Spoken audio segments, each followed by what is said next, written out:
مذہبی افتراق پیدا کرنا، سیاسی عدم استحکام پیدا کرنا اور معاشی طور پہ مسلمانوں کو تباہ کرنا اور اخلاقی طور پہ مسلمانوں میں بگاڑ پیدا کرنا، یہ 4 ہدف ہیں ان کے، اور وہ 4 ہدف انہوں نے حاصل کر لیے ہیں۔ زیادہ تر قدرتی وسائل اللہ نے مسلمانوں کو عطا کیے، وہ زرعی وسائل ہوں یا معدنی وسائل ہوں، آبی وسائل ہوں یا دیگر وسائل، لیکن یہ بیچارے ان وسائل کے ہوتے ہوئے دنیا کے دستے نگر ہیں۔ دوسرا، اللہ نے ان کو جمعیت اور قوت جو عطا کی ہے، لیکن 73 گروہوں میں بانٹ کر کے ان کو کس طرح سے ایک دوسرے کے ساتھ مخالف کھڑا کر دیا گیا ہے۔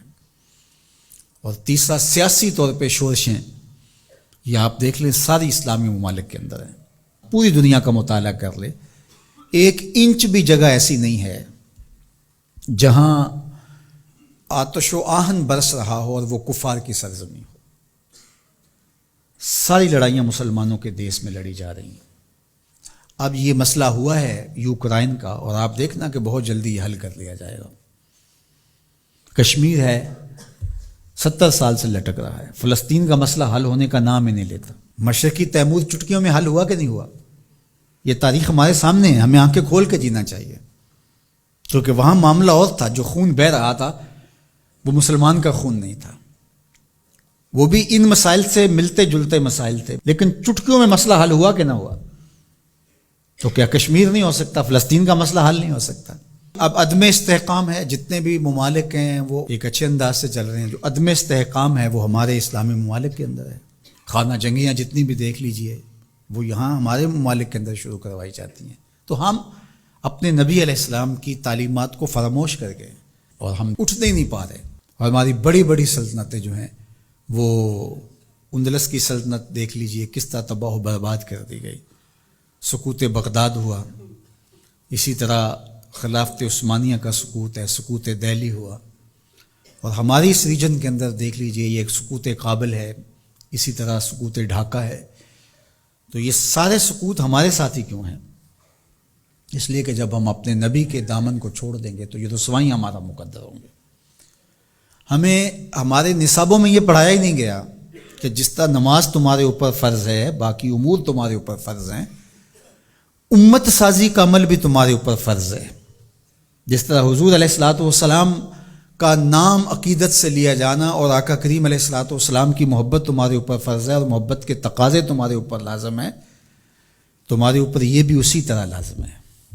تو اس وقت ہمارے ساتھ جو کچھ ہو رہا ہے اور جس سمت ہم سفر کر رہے ہیں اور جس طرف ہم جا رہے ہیں، تو اس وقت سب سے زیادہ ذمہ داری علماء کی ہے اس بات میں، باقی حکمرانوں کی ہے کہ وہ معاشی بحرانوں میں حکمران قوموں کو مبتلا نہ دے، چونکہ قوم جب معاشی بحران میں مبتلا ہو جاتی ہے تو پھر اس کے نظریے پیچھے چلے جاتے ہیں۔ دور موجود میں کہتے ہیں اس دور کا ایٹم بم معاش ہے، جو قوم معیشت کی تباہی کے دانے پہ آ جاتی ہے اس سے پھر جو مرضی آپ منوا لیں، اور آپ جانتے ہیں مسلم حکومتیں کیا کچھ نہیں مان لیتی ہیں، اور یہ حکمرانوں کی ذمہ داری تھی کہ وہ، لیکن ان کے پیٹ ہی نہیں بھرتے، ملک کو اس بے دردی سے لوٹا نہیں، نوچا ہے انہوں نے، لیکن ابھی تک ان کے پیٹ ہی نہیں بھرے اور نہ مستقبل میں کوئی بھرتے ہوئے دکھائی دیتے ہیں۔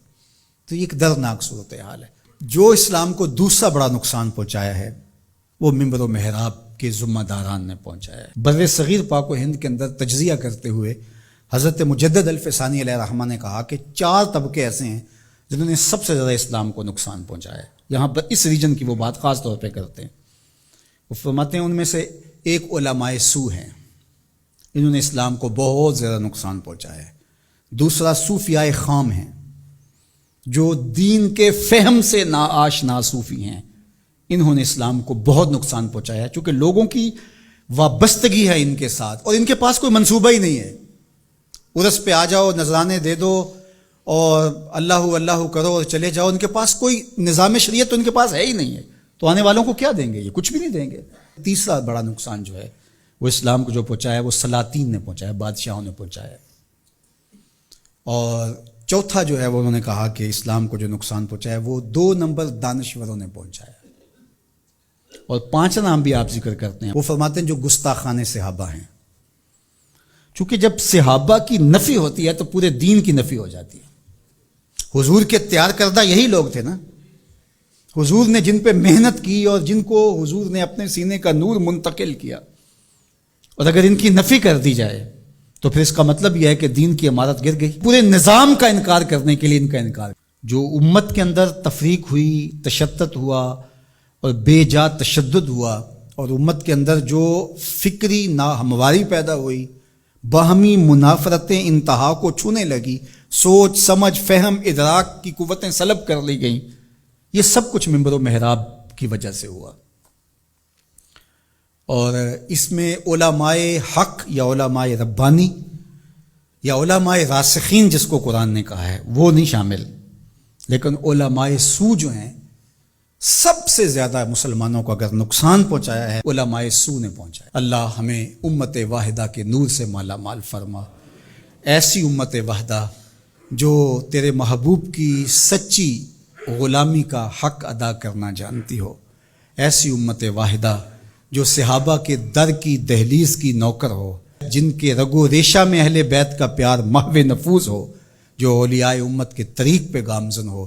اللہ ہمیں سچائیوں کی راہ پہ رکھے. وآخر دعوانا